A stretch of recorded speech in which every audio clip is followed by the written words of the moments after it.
Good morning, everybody. Welcome to Arise with Sally Goodwin.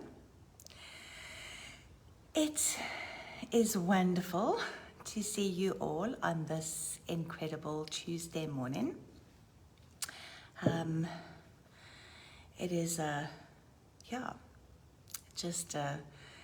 still very dark in Cape Town in the mornings at the moment as we head towards the winter solstice, or the shortest day of the year. But it's a beautiful day that the Lord has made. Good morning, Bridget. Lovely to see you this morning, bright and early. It's amazing how in winter, 7 o'clock seems so much earlier than it does in summer, because it's just so dark and cold. But I have hot coffee. Morning, Jen. Lovely to see you, my friend. Good morning, Renilwe. Lovely to see you. All my favorite people coming online. Wow. So, it is a very good morning, Brenda. Lovely to see you, beautiful Brenda. Good morning. Good morning, Hanika. Thank you so much. Thank you. Thank you for telling me I look beautiful, even when I don't feel beautiful. Morning to all of you. It is just so good to see you all this Tuesday morning. And it is a very significant week. It's a very significant time at the moment. And I want to just chat a little bit about that this morning. Good morning, Sebs. Good morning, beautiful Bertha. And, firstly, I think I just want to say thank you. Just thank you so much to all of you. All of those of you who come on the live at 7 in the mornings, and those of you who watch the replay afterwards. I so appreciate each and every one of you, honestly. It's good morning, Jolene. Lovely to see you. It's really just such a privilege to me that I have so many people who are so loving and kind and faithful that they come and watch regularly, and then afterwards I get WhatsApps and messages and feedback, which I absolutely love. And that just really means such a lot to me. Good morning, Candace. And I so appreciate each and every one of you. Honestly, I do. And I'm quite excited because my Facebook page, I'm almost at 1,000. I'm almost at 1,000 follows, I think, and just slightly less than that likes. So please do like and share, because that just boosts, I don't pretend to understand it all, but it boosts the algorithms and things like that. And so it just means that more people watch and hear what God has to say. And I don't profess to bring the only word from the Lord. There are many incredible prophetic voices out there who bring their piece of the puzzle, but we all bring a piece of the puzzle. And it's just so, I'm so grateful, and I'm so humbled by the fact that God uses me in this way. Good morning, Martha. And that, that all of you beautiful ladies just are so faithful in coming on and spending this first half an hour, 35. Good morning, Tanya, or 40 minutes with me in the mornings. I really, really appreciate it. And so also just very quickly, again, this evening, I am on Live CBN at 7:30 this evening.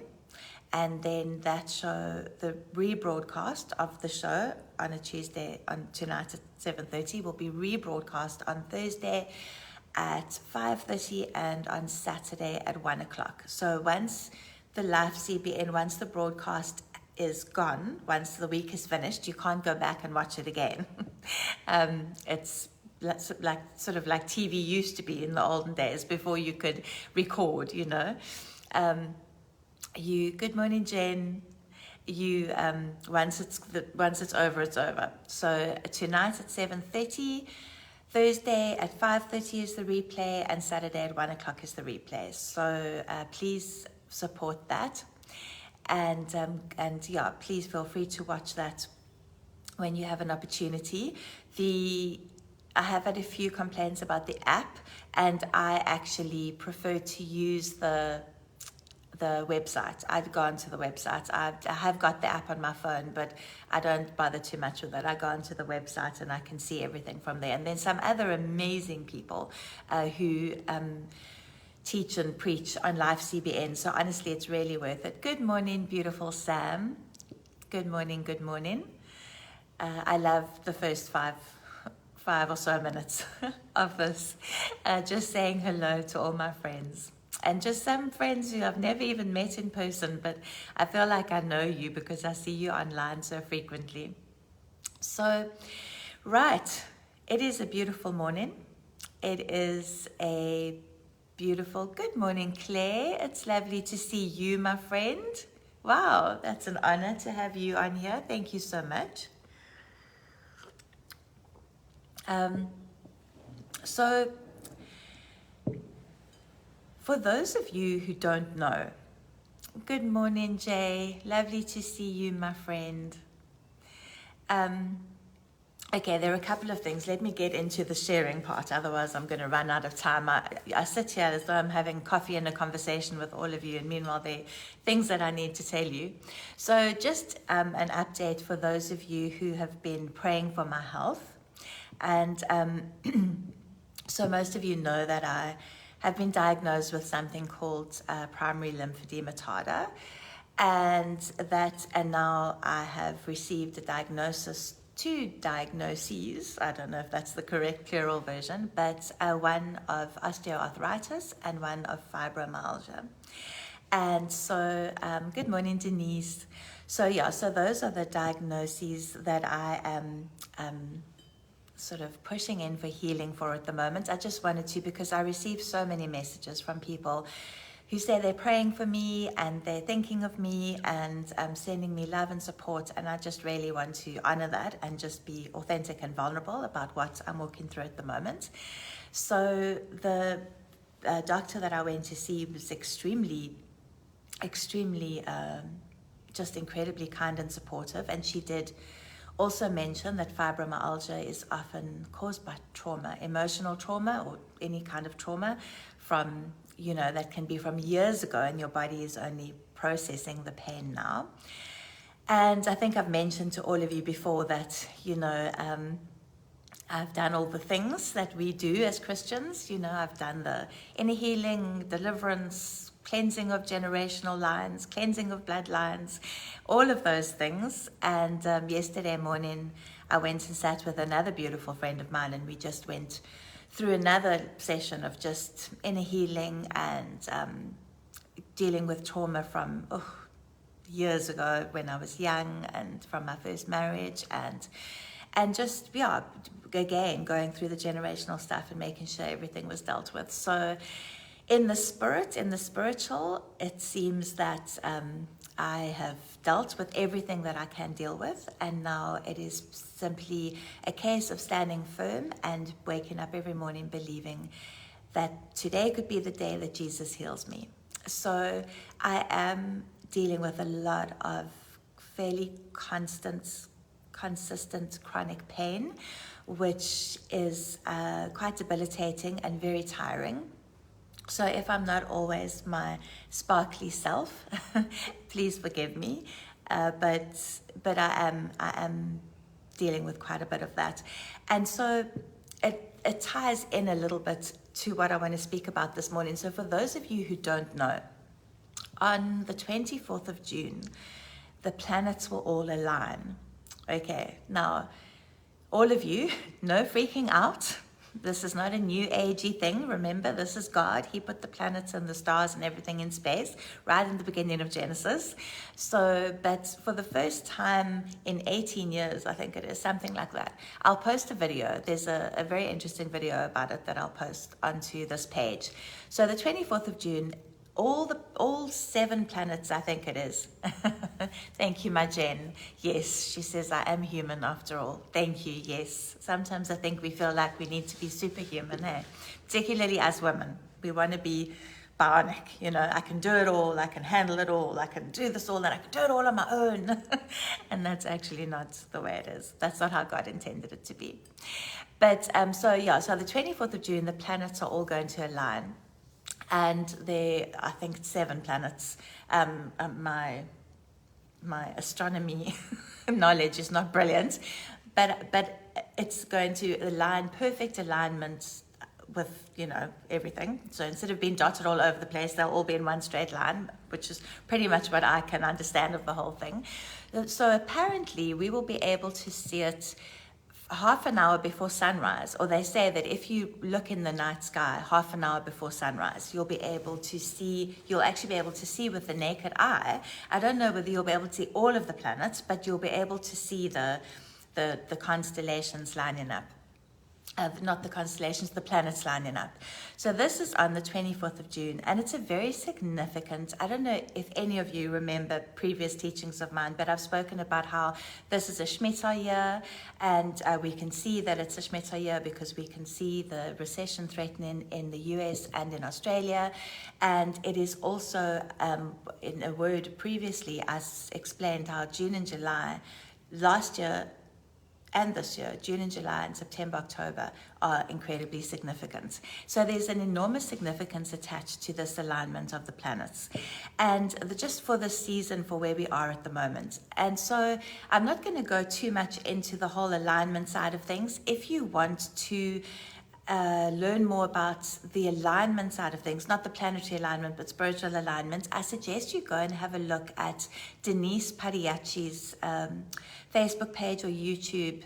I think she has a YouTube, I can't remember. She has a ministry called Wells, and she's done quite a few videos on this alignment of the planets, and she's had, I think, 3 angelic encounters over the last couple of years and God has spoken to her about alignment and all of that kind of thing. So I really encourage you, go look at Denise Padiachi's page or look at her Wells Ministry Facebook page and watch those videos that she's released on her angelic encounters and things on alignment. They're excellent.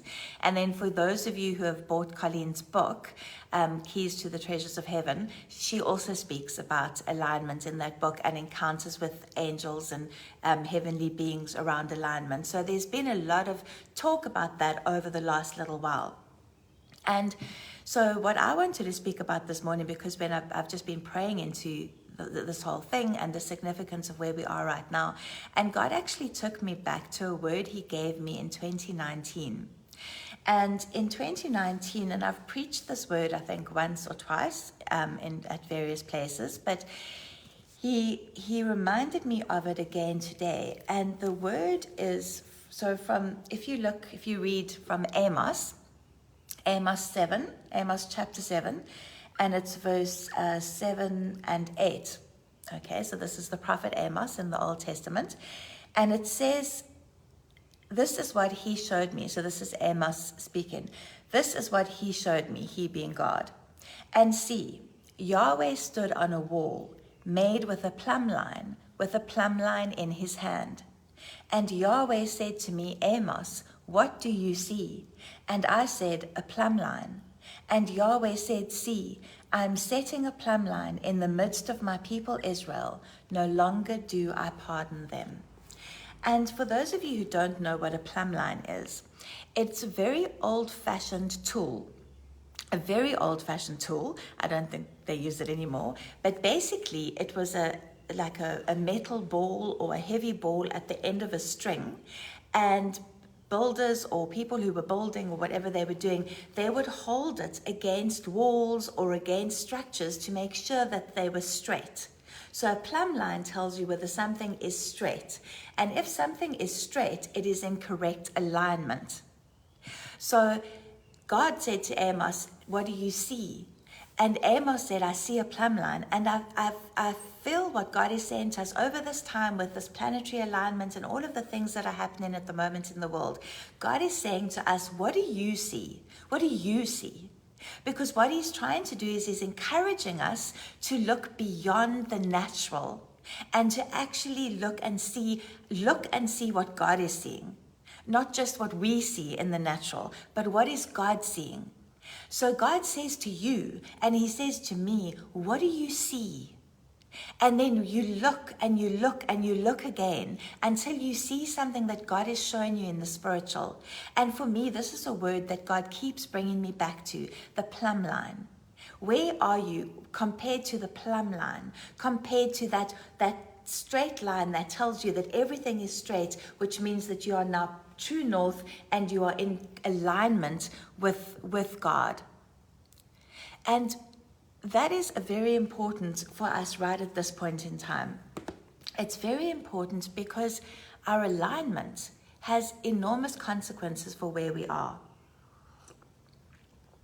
The other thing that a plumb line does is it brings things into focus. Because if you have a wall or a structure that is built and it's not 100% straight, then the plumb line hangs down and you can see the difference between the plumb line and however straight or tall or skew or bent over or leaning the structure might be, which helps you to focus on the difference between the straight line of the plumb line and the wonkiness of the structure.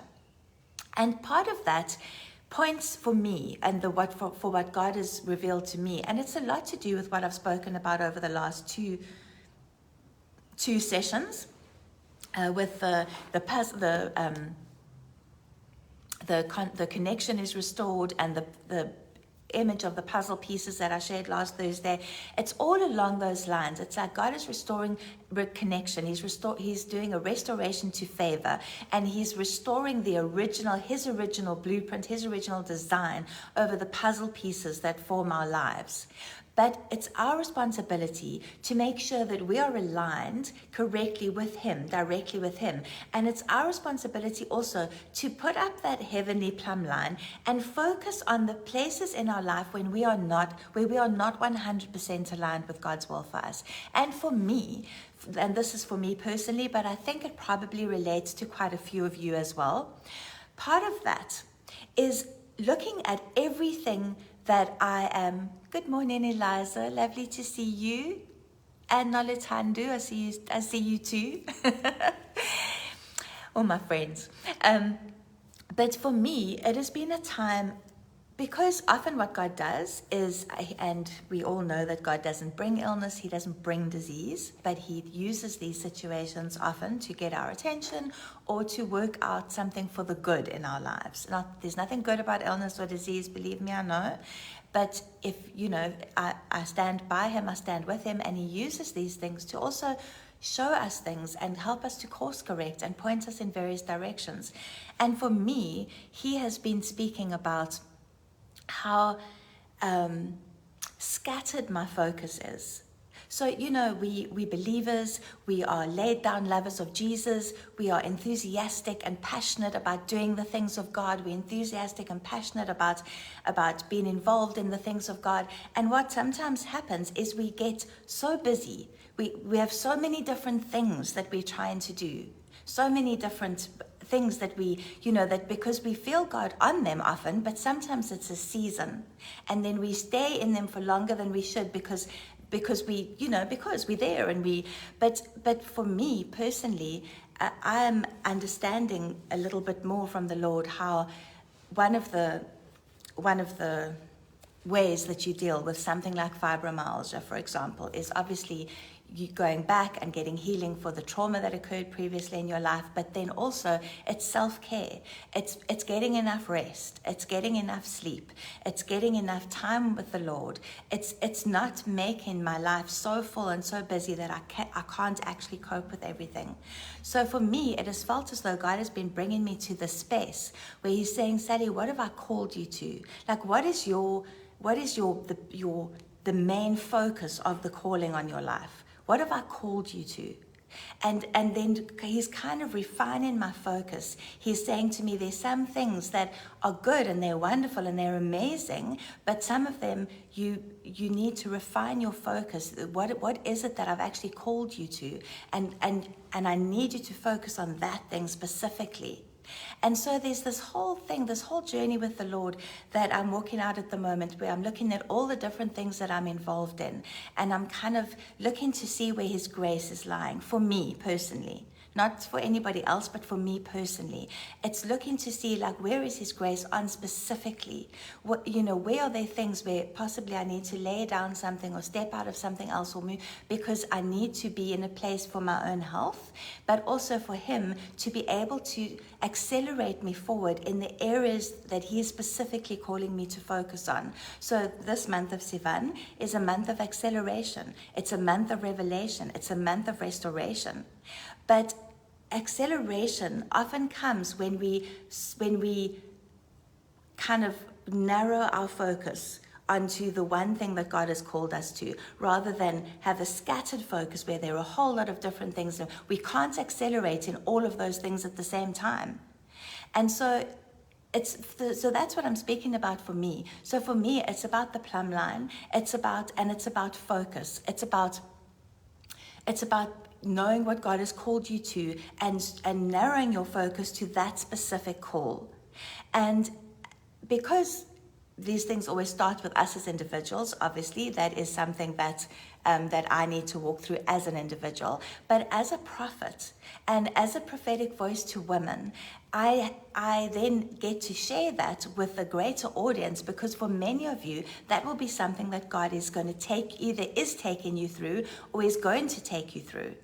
Because it's a time when the greater acceleration, the greater revelation will be achieved once our focus is narrowed to what God has actually called us to.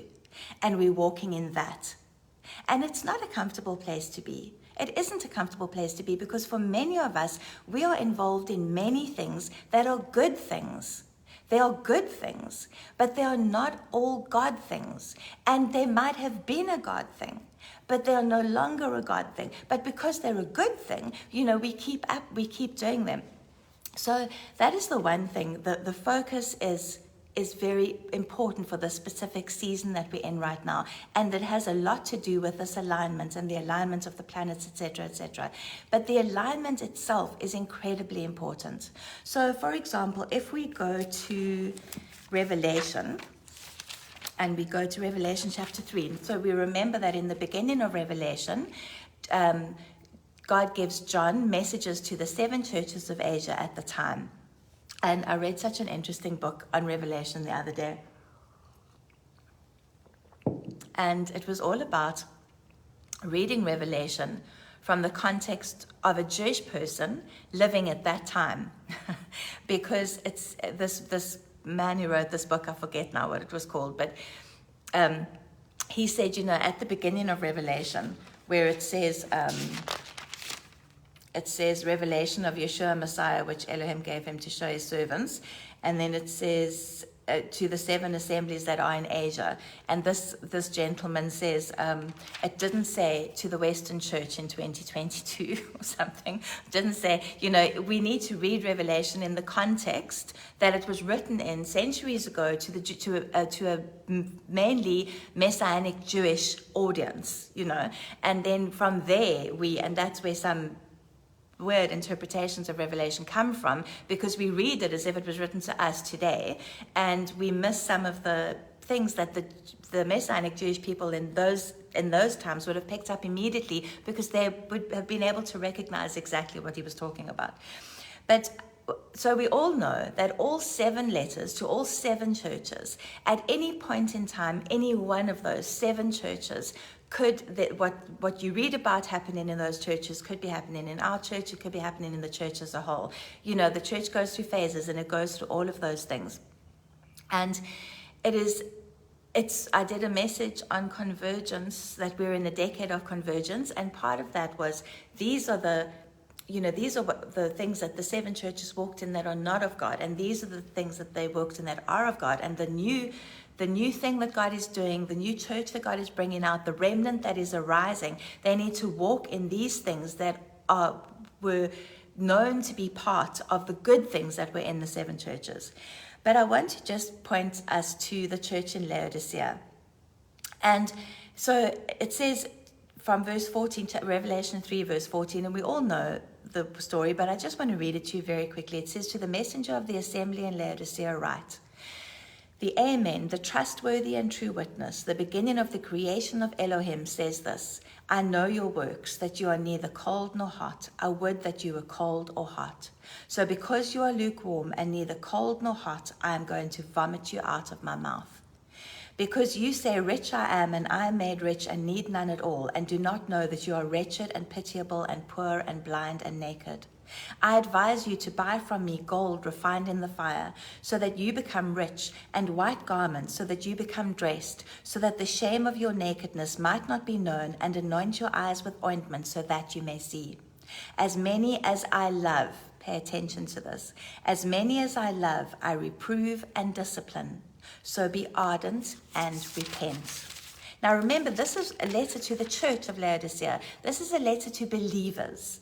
Often we read these things as if God is writing them to unbelievers. He's writing to believers here. He's writing to Messianic Jews and Gentiles who have converted to follow Jesus, okay? So, and to them he says, as many as I love, I reprove and discipline. So be ardent and repent.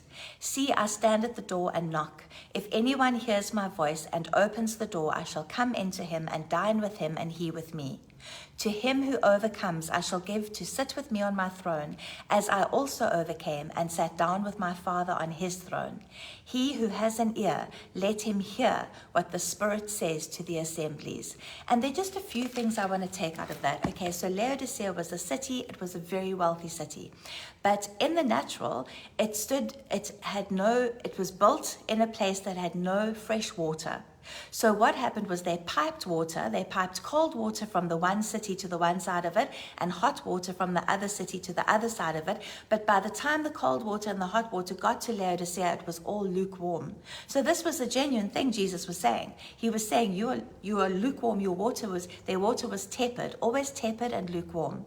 They were a very wealthy city. They produced fine linens. They also produced an eye salve that was used for eye diseases. It was very well known. And so Jesus uses all of those things. So first he speaks about their lukewarm water, and he says, if you are neither hot nor cold, I'm going to vomit you out of your mouth. Then he speaks about how they see themselves as rich, but actually they are rich in the natural, but they are poor in the spirit. Then he speaks about how they think that they're clothed in fine linens, but they need to be clothed in his righteousness. And then he speaks about how they need to put eye salve on their own eyes. So here they sell this miracle cure, this miracle eye ointment, which heals eye diseases, but they actually need eye ointment on their spiritual eyes so that they can see. And then he tells them that because he loves them, he disciplines them and reproves them. And he says, be ardent and repent. What does ardent mean? It means be zealous. It means be excited. It means be correctly aligned with the will and the wishes of God. It means be a plumb line. It means focus. It means all of those things, maybe not in the dictionary, but in this context, that's what it means.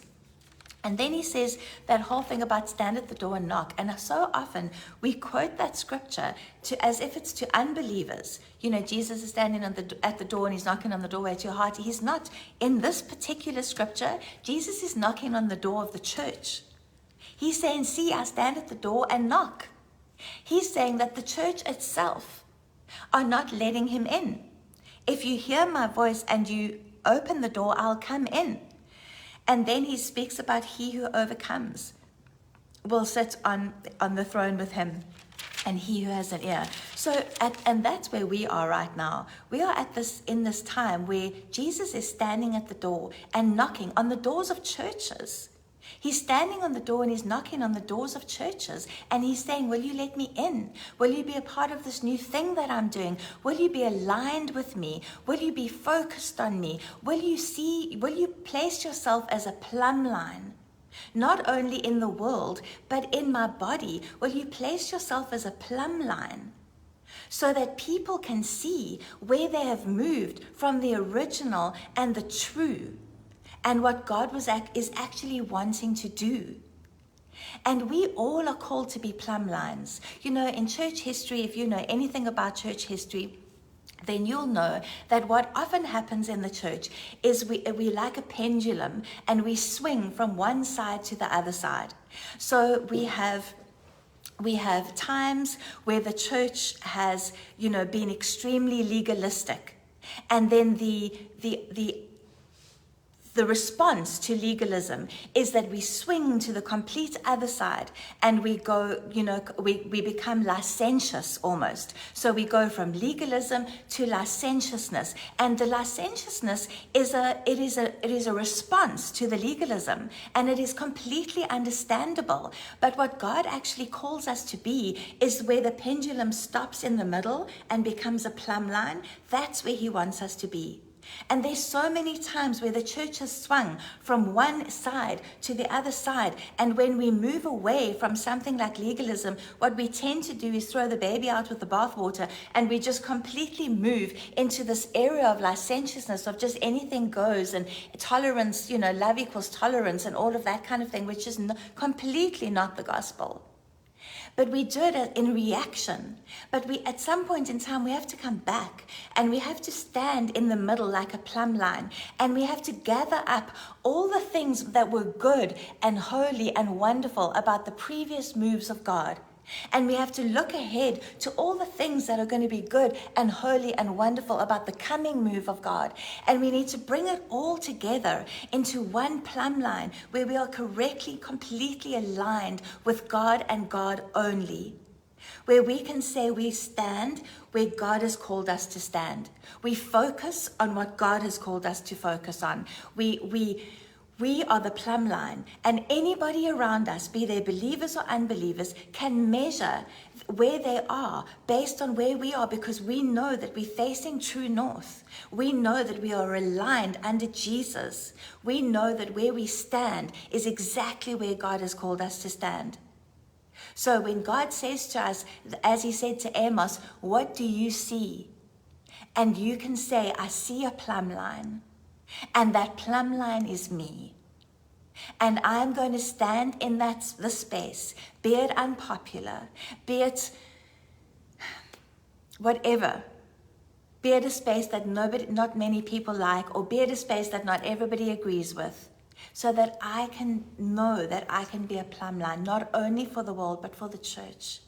God is calling forth a remnant out of His church, people who burn for Him, not people who are like from the church in Laodicea, where they're neither hot nor cold, they're lukewarm, but people who burn for Jesus, people who want to clothe themselves in righteousness, people who have used His heavenly eye salve on their eyes, and they can see exactly what Jesus is saying, people who have opened the doors to their churches and said, come in, Jesus, people who have overcome and are still overcoming, people who have ears to hear what the Spirit is saying to the church at this time. And at this time, what the Spirit is saying to the church is, you need to come into alignment. You need to come into alignment with my word. You need to come into alignment with my Spirit. You need to come into alignment with the new thing that I'm doing. You need to come into alignment with the way forward. You need to be focused on me, focused on what I'm saying, that your eyes and your ears hear and see only what I'm saying. You need to not be distracted by what's happening in the natural. You need to not be listening to the voices of men. You need to be hearing what I'm saying to you and moving forward in that space. And from that space will come revelation. From that space will come restoration. From that space will come acceleration. If you do this, I do that. And that, so with this whole alignment of the planets on the 24th, as I say, please go and listen to Denise Padiachi, to the Wells Ministry, her stuff on Wells about the alignment. It's incredibly powerful. And if you've bought Colleen's book, you'll read on alignment in there too. But for me, the piece of the puzzle that God has given me is about being a plumb line and focus in. And those are two words that God has spoken to me over the last few years. I've preached this message in different churches, in different places over the last few years. And it's almost as if then God brings it up again, and he brings it up again, and he's like, no, we're not done with this yet. We're not done with this yet, because he's giving us all an opportunity to step into that space where we are a plumb line for him and where we are focused on him and him alone. So I encourage you, firstly, and listen, as I said before, I have no idea about astronomy, so I have no idea how easy it is going to be to see the planets aligning. But I think the 24th is on Thursday. I think so. Is it? On Thursday? I can't remember now. But whenever it is, if you can manage to be up and about an hour before sunrise, half an hour before sunrise according to the YouTube clip, and then you have a look and see whether you can see the planets aligning in the night sky. Apparently it is absolutely incredible. And over this time, as you pray, as you spend time with the Lord, as you sit with him, just ask him about your alignment. Ask him if you are aligned correctly with him, and ask him what it is that he is calling you to focus on at this time. What it is that he is calling you to focus on at this time. And once you have narrowed your focus to what God has called you to focus on, you will see acceleration. You will receive revelation. You will see restoration happen, and you will see acceleration. So I just bless you. I just bless you over this incredibly significant period. I bless you over, oh, there we go. Brenda says Friday, the 24th of June. Okay, so Friday is the 24th. So I will see you all on Thursday morning at 7 a.m. And then on Friday, the 24th of June, I'm trusting that we will all be together in the spirit, a half an hour before sunrise, looking to see what we can see as the planets align. And I will post that YouTube video. Denise actually sent it to me. I'll post it on my Facebook page so that you can just find out all about it.